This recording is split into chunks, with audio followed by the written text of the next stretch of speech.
Good morning बच्चों आज आपकी कक्षा 7 का पाठ 2 करेंगे हम लोग, जिसका पाठ का नाम है प्राणियों में पोषण। आज इसके अन्य प्रश्न उत्तर करेंगे जो कि पाचन तंत्र, रोमंथी जीव और अमीबा से संबंधित हैं। चलो तो देखते हैं क्वेश्चन। पहला क्वेश्चन है, भोजन का प्रक्रम अवशोषण से आप क्या समझते हैं? तो अवशोषण का जो प्रक्रिया होती है बच्चों, वो क्षुद्रांत्र में होती हैं। कौन सी उसमें होती हैं बच्चों? क्षुद्रांत्र में होती है। ठीक है, तो जो क्षुद्रांत्र अंग होता है हमारी आहार नाल का, उसमें अवशोषण की प्रक्रिया होती है। और ये जो क्षुद्रांत्र की जो भित्ति होती हैं वहाँ में स्थित होती हैं रुधिर वाहिकाएँ, और उन रुधिर वाहिकाओं में फिर वो अवशोषित हो जाता है। ठीक है, तो ये पोषक तत्व जो होते हैं हमारे भोजन के, वो कहाँ चले जाते हैं बच्चों? रुधिर वाहिकाओं में। कहाँ चले जाते हैं? रुधिर वाहिकाओं में। रुधिर का मतलब आप समझते होंगे, रुधिर जो हमारा खून होता है उसको कहा जाता है। ठीक है, तो रुधिर वाहिकाओं में यानी जो कैपिलरीज होती हैं उनमें वो चला जाता है। ठीक है, तो इस तरह से हमारा ये क्वेश्चन पूरा हो गया। आप इसे लिख लें। अगला क्वेश्चन देखते हैं। अगला क्वेश्चन है, दीर्घरोम अथवा रसांकुर क्या होते हैं? तो देखो बच्चों, जो अभी हमने ऊपर वाले क्वेश्चन में ही करा है कि जो अवशोषण की प्रक्रिया होती है वो क्षुद्रांत्र में होती है। कहाँ पर होती है? क्षुद्रांत्र में होती है। तो क्षुद्रांत्र की जो आंतरिक भित्ति होती है, आंतरिक भित्ति जो होती है उसके अंदर कुछ उंगली नुमा संरचनाएं होती हैं। कहाँ पर होती हैं बच्चों? क्षुद्रांत्र की आंतरिक भित्ति में, मतलब अंदर की सतह में। ठीक है, और वो जो उंगली नुमा संरचनाएं होती हैं उन्हीं को कहा जाता है दीर्घरोम। क्या कहते हैं? दीर्घरोम। ठीक है, तो दीर्घरोम क्या है? दीर्घरोम है, हाँ बच्चों, इसको क्या कहते हैं हम लोग? दीर्घरोम या फिर रसांकुर। ठीक है, तो दीर्घरोम क्या चीज़ है? दीर्घरोम हमारे जो क्षुद्रांत्र होती है उसके अंदर, उसकी आंतरिक भित्ति में पाए जाने वाले उंगली नुमा संरचनाएं। कैसी संरचनाएं? उंगली की जैसी। ठीक है बच्चों, इनको दीर्घरोम कहा जाता है। ठीक, तो दीर्घरोम की जैसे आप लोग संरचना देख सकते हैं। देखिए, ये आपके सामने दिख रही है। ये देखिए उंगली जैसी संरचनाएं जो हैं ये यहाँ पर दिखाई गई हैं। ये सारी ये जो उंगली जैसी संरचनाएं आपको दिख रही हैं ये सभी दीर्घरोम है। और ये हमारी छोटी आंत है। ठीक है, तो छोटी आंत बिल्कुल एक पाइप की तरह होती है, जैसे आप लोगों ने देखा था। इसकी लंबाई भी कितनी थी? करीब 7.5 मीटर। ठीक है, तो ये उंगली नुमा संरचनाएं क्या कहलाती हैं बच्चों? दीर्घरोम। ठीक है, तो अब हम अगला क्वेश्चन देखते हैं। अगला क्वेश्चन है, दीर्घरोम का कार्य क्या है? तो दीर्घरोम जैसे उंगली नुमा संरचनाएं होती हैं, तो ये इतनी सारी संरचनाएं होती किस लिए बच्चों? ताकि जो अवशोषण का कार्य होगा, कौन सा कार्य? अवशोषण का कार्य, जो कि क्षुद्रांत्र में होता है, वह अवशोषण का कार्य जो है उसको अधिक से अधिक मात्रा में करने के लिए ज़्यादा जगह की ज़रूरत होती है। तो ये जो उंगली नुमा संरचनाएं होती हैं यानी दीर्घरोम जो होते हैं, ये उस अवशोषण की सतह का तल क्षेत्र बढ़ा देते हैं। तल क्षेत्र मतलब जो जगह है उसको और ज़्यादा बढ़ा देते हैं। उसका तल जो है वो और ज़्यादा उसके, जैसे ये एक उंगली है, ठीक है, ये उंगली नुमा संरचना ये सभी जगह से भोजन को अवशोषित करेंगी, है ना। एक तो ऐसे सीधी संरचना हो, केवल सीधी भित्ति हो तो वो करे उसको अवशोषित भोजन को, और एक ये एक इतनी सी ही जगह में इतनी सारी मुड़ी हुई संरचनाएं हैं, तो ये हर जगह से देखो भोजन का अवशोषण होता है। तो इसीलिए ये क्या है, इसका तल क्षेत्र बढ़ गया। ठीक है, तो ये जो तल क्षेत्र बढ़ा देते हैं दीर्घरोम के कारण, जो अवशोषण की सतह है उसका तल क्षेत्र बढ़ जाता है। ठीक है, और इसके साथ ही इसमें जो पचा हुआ भोजन जो होता है उसका अवशोषण होकर वह रुधिर वाहिकाओं में चला जाता है। कहाँ चला जाता है बच्चों? रुधिर वाहिकाओं में चला जाता है। ठीक है, तो भोजन जो है वह रुधिर वाहिकाओं में चला जाता है, वाहिकाओं में चला जाएगा। ठीक है, तो इस तरह से ये हमारा कार्य हो गया किसका? दीर्घरोम का। अब हम लोग अगला क्वेश्चन देख लेते हैं। अगला क्वेश्चन है, पाचन के प्रक्रम में स्वांगीकरण से आप क्या समझते हैं? देखो बच्चों, ये स्वांगीकरण का क्वेश्चन जो है ये काफ़ी बच्चों को प्रोसेस नहीं पता चल पाता, तो इसे ध्यान से सभी बच्चे देखेंगे कि देखो, शुद्रांत में उपस्थित दीर्घ रोम की सहायता से भोजन का अवशोषण होता है। जो अभी हम लोगों ने पिछले क्वेश्चन में पढ़ा कि भोजन का अवशोषण कहाँ पर होता है, शुद्रांत में होता है। और शुद्रांत में कौन सी संरचनाएं हैं, दीर्घ रोम, जो कि इसको करती हैं। ठीक है, अवशोषित पदार्थों का स्थानांतरण रुधिर वाहिकाओं द्वारा शरीर के विभिन्न भागों तक होता है। और उसके बाद वो अवशोषण कहाँ पर हो जाता है, मतलब दीर्घ रोम से वो रुधिर वाहिकाओं में चला गया। अब जब रुधिर वाहिकाओं से जब वह जो सारा का सारा अवशोषित पदार्थ है वह वहाँ से कहाँ जाता है बच्चों, वह शरीर के विभिन्न भागों में जाएगा, क्योंकि रुधिर हमारे शरीर के सभी भागों में बहता है। तो शरीर के विभिन्न भागों में जब यह रुधिर हमारा पहुंचता है तो वहाँ पर जिस भाग को जौन से पोषक तत्व की आवश्यकता होती है वो ले लेगा, और वहाँ पर क्या होगा, वो जटिल पदार्थों को बनाने में उसका प्रयोग किया जाता है। तो अब कैसे पदार्थ बनेंगे, जटिल पदार्थ। देखो, पाचन की प्रक्रिया जो होती है बच्चों, उसमें क्या होता है कि पाचन की प्रक्रिया में जो जटिल पदार्थ हैं वे टूट जाते हैं, टूटकर सरल पदार्थ बनते हैं। और सरल पदार्थों का अवशोषण हुआ है, और अवशोषण के बाद अब इन सरल पदार्थों से वापस जटिल पदार्थ बन रहे हैं, जिससे ऊर्जा मिलेगी हम लोगों को। ठीक है, तो इसी प्रक्रम को स्वांगीकरण कहा जाता है। ठीक है, समझ आ गया आप सबको। तो स्वांगीकरण क्या है कि जो रुधिर वाहिकाओं द्वारा शरीर के विभिन्न भागों तक जब रुधिर से हमारे विभिन्न पोषण तत्व पहुंच जाते हैं तो वहाँ पर जटिल पदार्थ बनते हैं, और ये जो सारा प्रक्रम है ये स्वांगीकरण कहलाता है। ठीक है, अब अगला क्वेश्चन देखते हैं। कोशिकाओं में उपस्थित ग्लूकोज का विघटन किन किन पदार्थों में होता है। तो हम लोगों ने पढ़ा था कि जो ग्लूकोज होता है वो हमारा किससे बना होता है, कार्बोहाइड्रेट के टूटने के बाद बनता है। कार्बोहाइड्रेट का जब पाचन हो जाता है, कार्बोहाइड्रेट का जब पाचन होता है तो उससे ग्लूकोज बना। ठीक है, वो ग्लूकोज जो है कार्बोहाइड्रेट का सरल रूप है। अब ये जो ग्लूकोज है इसका विघटन होगा तो वहाँ पर बनता है कार्बन डाइऑक्साइड और जल, कार्बन डाइऑक्साइड प्लस में जल। ठीक है, और ये जो प्रक्रम होता है जिसमें कार्बन डाइऑक्साइड और जल बनता है, इसमें साथ साथ में काफ़ी अधिक मात्रा में ऊर्जा निर्मुक्त होती है। क्या निर्मुक्त होती है बच्चों, ऊर्जा। ठीक है, वही जो हमें काम करने की क्षमता देती है। ठीक, तो इस तरह से ये पूरा प्रोसेस चलता है कि जो ग्लूकोज है उसका विघटन किस किस में हुआ, कार्बन डाइऑक्साइड और साथ में जल में। ठीक है, अगला क्वेश्चन देखते हैं। अगले क्वेश्चन में लिखा है भोजन का अपचा हुआ भाग, कौन सा भाग बच्चों, अपचा हुआ भाग कौन से अंग में भेज दिया जाता है। अब भोजन का अवशोषण हो गया हमारे कौन से अंग में, शुद्रांत्र में। ठीक है, जितना भोजन अवशोषित होना था हो गया। अब जो अपचा भाग बच गया, अपचा हुआ भाग, ठीक है, जो पचा नहीं है वह भाग कहाँ जा रहा है, बृहदांत्र में। कौन से अंग में, बृहदांत्र में। तो बाकी का अपचा हुआ जो भाग होता है भोजन का वह बृहदांत्र में भेज दिया जाता है। ठीक है, तो अब इसके बाद अगला क्वेश्चन देखते हैं। बृहदांत्र की लंबाई कितनी है। तो बृहदांत्र जो होती है उसकी लंबाई छोटी आंच जैसे नहीं होती है, बहुत लंबी नहीं होती है, वो छोटी ही होती है, लगभग 1.5 मीटर। ठीक है, लगभग 1.5 मीटर लंबी।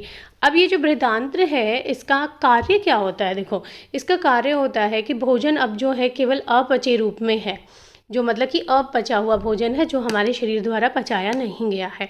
अब ये जो भोजन है इसमें कुछ जल मात्रा में रह जाता है, कुछ जल की जो मात्रा रह जाती है वह जल और साथ में कुछ लवण, ठीक है, कुछ उसमें जो रह गए हैं वह सब बृहदांत्र द्वारा अवशोषित कर लिए जाते हैं। ठीक है बच्चों, तो बृहदांत्र जो है वो क्या कार्य करती है, वह सारे के सारे जो जल है और कुछ लवण जो बच गए हैं भोजन में, अपचे हुए भोजन में, उन सबको अवशोषित कर लेती है। तो अगला क्वेश्चन देखते हैं।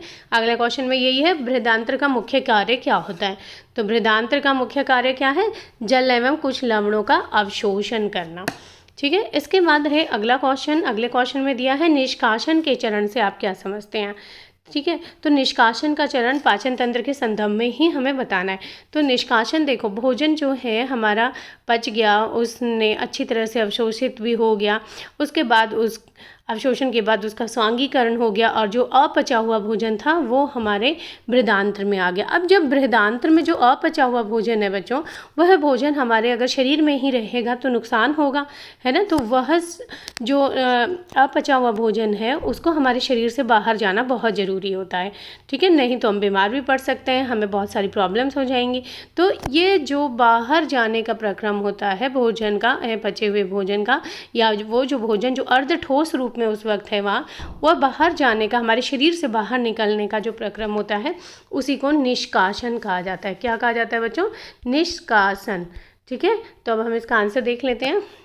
बृहदांत्र में उपस्थित अर्ध ठोस मल समय समय पर गुदा द्वारा बाहर निकाल दिया जाता है। तो कौन से अंग द्वारा बच्चों? गुदा द्वारा, ठीक है। इसे निष्कासन कहते हैं। तो इसी प्रक्रम को क्या कहते हैं? निष्कासन, ठीक है। तो गुदा द्वारा बाहर निकालना अर्ध ठोस मल को, इसी को निष्कासन कहते हैं, ठीक। तो अब आगे क्वेश्चन देखते हैं हम लोग। ये देखिए, ये आपके यहाँ पर ये चित्र की सहायता से भी बताया हुआ है कि जो ये हमारी बृहदांत्र है, ये देखो ये बृहदांत्र है, ये सारा का सारा पोर्शन जो दिया हुआ है ये सारा बृहदांत्र का है, ठीक है। ये बृहदांत्र है और इसमें अपचा हुआ भोजन है और इसका काम क्या है? जल और साथ में खनिज, कुछ जो खनिज लवण बच गए हैं उनको अवशोषित कर लेना, ठीक है। तो जो कुछ जल और साथ में पचे हुए भोजन के रूप में वहाँ पर जो मौजूद हैं, क्या मौजूद है वहाँ पर? जल और लवण, ठीक है। इनको अवशोषित करने के बाद ये देखो, ये इसका लास्ट वाला पोर्शन होता है हमारी बृहदांत्र का, और इसके बाद ये नीचे यहाँ से इधर मल द्वार से गुदा, मतलब जिसे हम लोग हिंदी में गुदा कहते हैं, गुदा के द्वारा बाहर निकाल दिया जाता है, ठीक है। तो ये प्रक्रम हमारा यहाँ पूरा होता है। इसके बाद अगला क्वेश्चन देखते हैं। अगले क्वेश्चन में लिखा हुआ है कि शाकाहारी जंतुओं में रूमेन से क्या तात्पर्य है। तो ये बच्चों आप लोगों को ध्यान से समझना है, क्योंकि बच्चे बहुत कंफ्यूज होते हैं कि रूमेन क्या होता है, रूमेन क्या होता है, ठीक है। तो रूमेन जो होता है, जैसे आप लोगों ने देखा होगा शाकाहारी जीव जैसे भैंस है, गाय हैं, ये सब जो होते हैं ये अपना भोजन जब खा रहे होते हैं, मतलब जब इनको भोजन चारा या घास दिया जाता है तो ये जल्दी जल्दी उसे खा जाते हैं। जल्दी जल्दी खाने के बाद ये क्या करते हैं, उसे अपने जो उनका आमाशय है उसके एक भाग में स्टोर कर लेते हैं, ठीक है, यानी भंडारित कर लेते हैं। तो आमाशय के एक भाग में ये जैसे इसको जो इकट्ठा स्टोर कर लेते हैं, तो वह भाग जो होता है जिसे हम प्रथम आमाशय भी कहते हैं, ठीक है। इन शाकाहारी जीवों में इसे प्रथम आमाशय भी कहा जाता है। यही जो भाग है इसी को रूमेन भी कहते हैं, ठीक है, प्रथम आमाशय यानी रूमेन। तो रूमेन क्या हुआ बच्चों? रूमेन वह भाग है जिसमें शाकाहारी जीव अपना भोजन जो है उसे स्टोर कर लेते हैं या भंडारित कर लेते हैं, ठीक है। इसके बाद अगला क्वेश्चन, जुगाल या कर्ड किसे कहते हैं? तो देखो शाकाहारी जीवों ने क्या करा था, शाकाहारी जीवों ने अपना भोजन जल्दी जल्दी खाकर एक उनका जो प्रथम आमाशय है जिसे रूमेन कहा गया उसमें भंडारित कर लिया, ठीक है। अब वो जो भंडारित उन्होंने कर लिया है वहाँ से क्या होता है, वहाँ पर केवल उसका थोड़ा आंशिक पाचन होगा, ठीक है, उस भोजन का वहाँ पर क्या होगा, आंशिक पाचन होगा। तो ये जो आंशिक पचा हुआ भोजन है, ठीक है, इसी को कहा जाता है कर्ड या फिर जुगाल। इसको क्या कहा जाता है बच्चों? जुगाल या फिर कर्ड, ठीक है। तो ये हमारा आपको उम्मीद है समझ आ गया होगा। इसके बाद अगला क्वेश्चन देखते हैं। अगला क्वेश्चन में दिया हुआ है रोमंथन यानी कि जुगाली करना। जुगाली करना किसे कहा जाता है, ठीक है। तो अभी हम लोगों ने पढ़ा कि जो शाकाहारी जीव होते हैं, ठीक है, उनका जो आंशिक पचा हुआ भोजन जिसे कि हम लोग जुगाल कहते हैं, आंशिक पचा हुआ भोजन जो जुगाल या कर्ड कहलाया जाता है, उसको जो वो खाली बैठे होते हैं, रेस्ट में होते हैं जानवर, तो क्या करते हैं, उनके अपने आप छोटे छोटे पिंडकों के रूप में, छोटे पिंडकों के रूप में वह भोजन जो आंशिक पचा हुआ है यानी कि जुगाल जो है वो उनके मुंह में आता रहता है, ठीक है। वह मुंह में आएगा तो वो उसे चबाते रहते हैं। आप लोगों ने देखा होगा गाय भैंस जो बैठी होती हैं तो वो अपना मुंह चलाती रहती हैं, है ना। तो वो मुंह किस लिए चला रही हैं? क्योंकि उनके मुंह में वो जो भोजन है, अपचा हुआ भोजन, जो अपचा भोजन है वो उनके मुंह में धीरे धीरे अपने आप आता रहता है, तो वो उसे अब पूरी अच्छी तरह से चबाने का कार्य करती हैं। ठीक है, तो ये जो प्रक्रम होता है जहाँ पर अपचे हुए भोजन को चबाया जाता है अच्छी तरह से रूमेन जानवरों के द्वारा, इसी को कहा जाता है रोमंथन या जुगाली करना।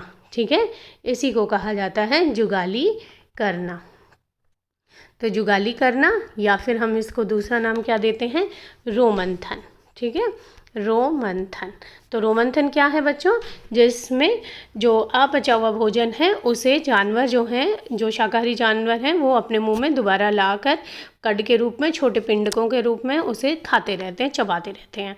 ठीक है, इसी को रोमंथन या जुगाली करना कहा जाता है। अब ये देखो, ये एक रोमंथी जानवर जो होता है उसके अमाशय को दिखाया हुआ है। तो इसके अमाशय का ये वाला जो भाग है, देखो ये जो भाग दिख रहा है आपको, ये वाला, ये इसका प्रथम अमाशय है। देखो यहाँ से ये जो घास खा रहे हैं ये इनके प्रथम अमाशय में ही आ रहा है, तो इस पोर्शन को रूमेन कहा जाता है। ठीक है, तो ऐसे जानवर जिनके ये रूमेन किस नाम का अमाशय होता है, ठीक है, तो इसलिए इन जानवरों को क्या कह दिया जाता है? रोमंथी। तो ये जानवर क्या कहलाते हैं बच्चों? रोमंथी जानवर। ठीक है, तो रोमंथी जानवर कौन से हुए? जिनके शरीर में रूमेन नाम का अमाशय का भाग होता है, जिसमें क्या काम होता है इसका? जो भोजन इन्होंने गाय भैंस ने किया होता है वो कुछ देर के लिए यहाँ स्टोर होएगा। स्टोर होने के बाद वो धीरे धीरे जब आराम से बैठे होते हैं तब उसको दोबारा से चबाते हैं। तो यही प्रक्रिया कहलाती है जुगाली करना या रोमंथन, और इन जानवरों को कहा जाता है रोमंथी। ठीक है, उम्मीद है आपको सब समझ आ गया होगा। अब आगे देखते हैं। तो अगला क्वेश्चन जो दिया हुआ है वो क्वेश्चन यही है कि जुगाली करने वाले जीवों को, जुगाली करने वाले जो जीव होते हैं उनको क्या कहा जाता है? तो अभी हम लोगों ने पीछे देखा था, उनको रूमिनेंट या फिर रोमंथी कहा जाता है। ठीक है, इसके बाद अगला क्वेश्चन है अंधनाल क्या है? अंधनाल क्या है और इसके कार्य बताने हैं हमें। तो देखो बच्चों, कुछ जानवर जैसे कि ये शाकाहारी जानवर जैसे घोड़ा, खरगोश जो होते हैं, इन जानवरों की क्षुद्रांत्र और बृहदांत्र, कौन सी बेटा? क्षुद्रांत्र और बृहदांत्र जो होती हैं इनकी, और बृहदांत्र, ठीक है, इन दोनों के बीच में एक संरचना पाई जाती है, इन दोनों के बीच में एक संरचना पाई जाती है जिसे अंधनाल कहा जाता है। ठीक है, तो ये संरचना कौन सी हुई? अंधनाल, जो क्षुद्रांत्र और बृहदांत्र के बीच में पाई जाती है। ठीक है, अब इस अंधनाल का एक्चुअल में कार्य क्या होता है? तो ऐसे जानवरों में जो घास खाते हैं उन जानवरों में इस अंधनाल में कुछ ऐसे जीवाणु पाए जाते हैं बच्चों। क्या पाए जाएंगे? जीवाणु पाए जाते हैं, जो कि उनका सेलुलोज जो होता है, भोजन में जो वो लोग घास खाते हैं उसमें सेलुलोज की मात्रा होती है। ठीक है, सेलुलोज जो होता है उसको वो पचाते हैं, उन वो जीवाणु जो हैं उसको पचाने का काम करते हैं। तो इसलिए इसका कार्य बहुत ही महत्वपूर्ण है शाकाहारी जीवों में, जैसे घोड़ा, खरगोश वगैरह हो गए। ठीक है, तो अब यहाँ पर हमारा देखो एक नोट भी दिया हुआ है कि ये जो संरचना होती है, अंधनाल वाली संरचना जो होती है, ये मनुष्य में जो है उसमें अनुपस्थित होंगे। उस मतलब मनुष्यों में ये संरचना तो पाई जाती है,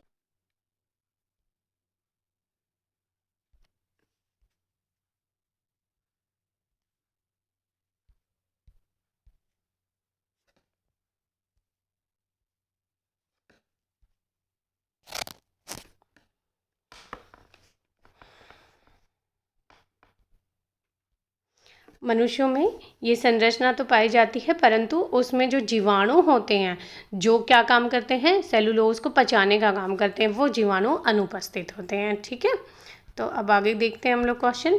अगला क्वेश्चन है अमीबा के बारे में। अमीबा जो होता है वह एक कोशिकीय जीव होता है। ठीक है, तो अभी इसमें क्वेश्चन में यही लिखा हुआ है कि अमीबा जो है वह कहाँ पाया जाता है, और ये एक कोशिकीय है या फिर बहुकोशिक। ठीक है बच्चों, तो अमीबा जो होता है वह जलाशयों में पाया जाता है। ठीक है, और ये कैसा जीव होता है? एक कोशिकीय, मतलब इसकी संरचना केवल एक कोशिका ही होती है। एक कोशिका, वही इसकी पूरी संरचना होती है। जैसे मनुष्य की कोशिकाएं तो हजार लाखों अरबों होती हैं, जो सब अपना अपना कार्य करते हैं, परंतु इसमें सिर्फ एक कोशिका ही होती है जो इसके सारे कार्य करती है। ठीक है, तो अगले क्वेश्चन में इसी के बारे में लिखा हुआ है कि अमीबा की कोशिका की संरचना का वर्णन करो। अमीबा की कोशिका जो है वह कैसी होती है? तो देखो, अमीबा की जो कोशिका होती है वो केवल एक ही कोशिका होती है बच्चों, है ना। आप लोगों ने चित्र देखे होंगे, इस तरह के चित्र बने होते हैं अमीबा के लिए। तो अमीबा की जो संरचना है कि केवल एक कोशिका है। इस कोशिका की एक कोशिका है झिल्ली होती है, जो इसके बाहरी तरफ जैसे होती है वह कोशिका इसकी, इस कोशिका की क्या है? कोशिका झिल्ली। ठीक है, कोशिका झिल्ली होती है। और इसके अंदर बीच में यहाँ पर इसके अंदर एक सघन केंद्रक होता है। ये स्ट्रक्चर क्या कहलाता है? केंद्रक। इसके अलावा इसका जो ये द्रव्य होता है कोशिका के अंदर, यहाँ द्रव्य पदार्थ होता है। इसमें बुलबुले की तरह की, मतलब जैसे हम लोगों ने बुलबुला देखा है ना, पानी का जैसे बुलबुला होता है, तो वो बुलबुले की तरह की जो संरचनाएं होती हैं उनको कहा जाता है धानियाँ। इससे जैसे ये अमीबा है तो इसके ये बीच में केंद्रक और इस तरह छोटे छोटे यहाँ बुलबुले के आकार के संरचनाएं होती हैं, जिन्हें कहा जाता है धानियाँ। क्या कहते हैं बच्चों? धानी। तो ये जो धानियाँ होती हैं इनको खाद्य धानी भी बोल दिया जाता है। ठीक है, तो ये अमीबा की संरचना है। और आपने ये भी देखा होगा कि आकृति जरूरी नहीं है आप इसकी ऐसी ही बनाएं, अमीबा की आकृति बदलती रहती है। ठीक है, देखो हम यहाँ चित्र देख लेते हैं। ये देखो, ये अमीबा का चित्र है। इसमें ये स्पष्ट दिखाया हुआ है कि ये देखो, ये इसके ये इस तरह से कैसी भी आकृति जो है इसकी, अभी ये इस आकृति का थोड़ी देर में ये आकृति बदली हुई दिखे। तो ये पाया कहाँ जाता है? जलाशयों में पाया जाता है। जलाशय जो होते हैं वहाँ पर ये जीव पाया जाता है। और ये एक कोशिकीय जीव है। ये इसका यहाँ पर ये देखो केंद्रक दिया हुआ है। अच्छा, ये इसकी खाद्य कणिका जो लिखा हुआ है वहाँ पर से ये कैसे अपना भोजन जो है वो किस तरह से लेता है, तो वो दिखाया हुआ है। अच्छा, ये इसकी खाद्य दानियाँ हैं जो बुलबुले के आकार की होती हैं। ठीक है, तो अब हम लोग इसके बाद इस अगला क्वेश्चन देखते हैं। अगले क्वेश्चन में लिखा है अमीबा में पादाब अर्थात कृत्रिम पाँव जो होते हैं वो क्या होते हैं? तो अमीबा में जो उंगली नुमा संरचनाएं होती हैं, जैसे आपको ये नीचे एक और चित्र दिया हुआ है, इसमें ये इस तरह की ये जो ऐसे संरचनाएं हैं, देखो ये ऐसी संरचनाएं, ये जो उंगली नुमा संरचनाएं इनको ये परिवर्तित करता रहता है और जब इसे कोई भोजन का कण दिखता है तो इसे ये बढ़ा लेता है। ठीक है, तो इन संरचनाओं को ही कहा जाता है पादाब। क्या कहा जाता है? पादाब। तो ये एक्चुअल में कृत्रिम पाँव भी कहलाते हैं, क्योंकि ये हमेशा इसके इस तरह से नहीं रहते हैं कि जैसे मान लो इस जगह पे इसने पादाब एक बार में कर लिए तो वो थोड़ी देर में ये बदल भी लेता है उन्हें। ठीक है, इसकी आकृति क्योंकि बदलती रहती है, तो इसलिए ये क्या चीज़ है, ये इसके अमीबा के पादाब जो होते हैं वो अंगुली के समान प्रवर्ध होते हैं। ठीक है, और ये प्रवर्ध ही इसके क्या कहलाते हैं? पादाब। और ये एक से अधिक भी हो सकते हैं। पादाब अमीबा को गति देने एवं भोजन पकड़ने में सहायता करते हैं। तो इन पादाब का कार्य क्या है बच्चों? कि अमीबा को गति देने यानी आगे बढ़ने में जलाशय में और उसको भोजन को पकड़ने में सहायता करते हैं। ठीक है, तो अगला जो क्वेश्चन है वो इसके इसी से रिलेटेड है कि अमीबा जो होता है वह भोजन के पाचन के प्रक्रम को किस तरह से उसमें पूरा करता है। तो अमीबा में भोजन का पाचन का प्रक्रम जो है शुरुआत कहाँ से होगी बच्चों? अंतर्ग्रहण से। जैसे हम लोगों ने मनुष्य में पाचन में शुरुआत करी थी अंतर्ग्रहण से, यानी कि भोजन को अंदर मुख में लेना, है ना। तो सबसे पहला काम तो यही होता है ना कि भोजन को उसको वो मुख में लेगा तभी तो उसका पाचन प्रक्रिया शुरू होएगी। तो अमीबा जो है भोजन के रूप में लेता क्या चीज़ है? कुछ सूक्ष्म जीवों को। ठीक है, दूसरे सूक्ष्म जीव जो वहाँ जलाशय में मौजूद होते हैं ये उनको लेगा। ठीक है, उनको अपना भोजन के रूप में लेगा। और मान लो इसे लग रहा है कि इसका भोजन इसके सामने है, तो जब इसे आभास होता है कि भाई तुम्हारा जो भोजन है वो तुम्हारे पास है, तो उस वक्त क्या करता है, उस वक्त ये जो इसके पादाब होते हैं, देखो ये जो पादाब होते हैं, ये संरचनाएं इसकी अपने आप आगे विकसित हो जाती हैं। मतलब ये अपने ही उन संरचनाओं को, पादाब वाली संरचनाओं को विकसित कर लेता है। और उसको विकसित करने के बाद क्या करेगा, ये देखो यहाँ पर जैसे ये जो खाद्य कणिका दी हुई है, तो पादाब बच्चों इसमें अमीबा में क्या काम करते हैं, जब इसको खाद्य कोई कण दिखाई दे देता है उस वक्त ये उस खाद्य कण की तरफ अपने पादाब को बढ़ा लेता है। तो देखो यहाँ पर आपको ये संरचना में ये इस तरह का ये जो पोर्शन दिख रहा है, ये इसके पादाब है, और ये यहाँ पर ये खाद्य कणिका है। ठीक है, तो इस खाद्य कणिका के चारों तरफ इसने अपने पादाब को बढ़ा लिया और अपना जो भोजन है उसको अपने अंदर ले लिया। अब जब ये भोजन अंदर ले लिया तो ये इसका भोजन जो है खाद्य धानियाँ जो कि बुलबुले के आकार की होती हैं, वहाँ पर इसका पाचन का प्रक्रम होगा और उसके बाद जो अपशिष्ट बच जाता है उसको ये बाहर निकाल देता है। ठीक है, तो अब हम लोग देख लेते हैं आंसर में क्या लिखा हुआ है। तो देखो आंसर में है कि अमीबा जो है, अमीबा भोजन क्या है, कुछ सूक्ष्म जीव होते हैं। तो अभी हम लोगों ने देखा कि ये सूक्ष्म जीव जैसे खाद्य कणिका के रूप में जो ले रहा है वो कोई सूक्ष्म जीव है। जब इसे भोजन का आभास होता है तो भोजन के कण के चारों ओर पादाब विकसित कर लेता है। क्या कर लेता है, पादाब विकसित कर लेता है। ठीक है, तो इसके बाद इसमें आगे क्या है, इस प्रकार भोजन का कण जो है अमीबा की खाद्यदानी में फंस जाता है और जब वो उसमें खाद्यधानी में फंस जाता है तो वो खाद्यधानी पाचक रस स्रावित करती है जो भोजन के कण पर क्रिया करके उन्हें सरल पदार्थों में बदल देते हैं।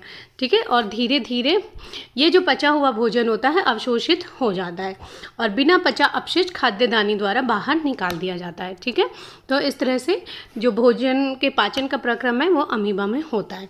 ठीक है, तो अब यहाँ पर 2 पॉइंट्स इंपॉर्टेंट और दिए हुए हैं कि जो पादाब जो होते हैं उनका कार्य क्या है, कि अमीबा में भोजन की अंतर्ग्रहण का कार्य जो है वो किसकी सहायता से होता है, पादाब की सहायता से। ठीक है, इसके अलावा जो एक्चुअल में जो पाचन का कार्य हो रहा होता है अमीबा में वो कहाँ है, उसकी खाद्य धानी में।